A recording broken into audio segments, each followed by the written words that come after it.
अस्सलाम वालेकुम नाजरीन, एक और वीडियो के साथ मैं हूं मियां उस्मान। फैसलाबाद का इलाका है थाना गुलाम मोहम्मद आबाद। वहां पे डॉल्फिन पुलिस ने एक बहुत अच्छी कार्रवाई की है।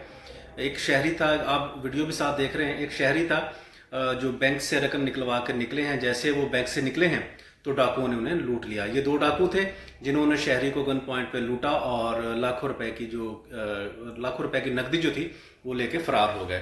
शहरियों ने भी शोर मचाया और उनका पीछा करने की कोशिश की, लेकिन ऐन मौके पे डॉल्फिन फोर्स आ गई। ये डॉल्फिन फोर्स जो है 2016 में इसका क़याम जो है वो अमल में आया था। उस वक्त वज़ीर कानून पंजाब थे राना सनाउल्लाह खान, ये उनका इनिशिएटिव है बहरहाल। ये डॉल्फिन फोर्स ने फौरी तौर पर डाकुओं का पीछा किया और जाके आकर उनको धर लिया।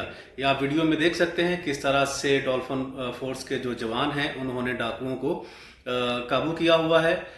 इसी तरह से पुलिस जो है अगर बर वक्त रिस्पॉन्स देती है तो पुलिस का जो एतमाद है और उसमें भी इजाफा होता है, और लोगों का जो एतमाद पुलिस पे है उसमें भी बहुत हद तक इजाफा होता है।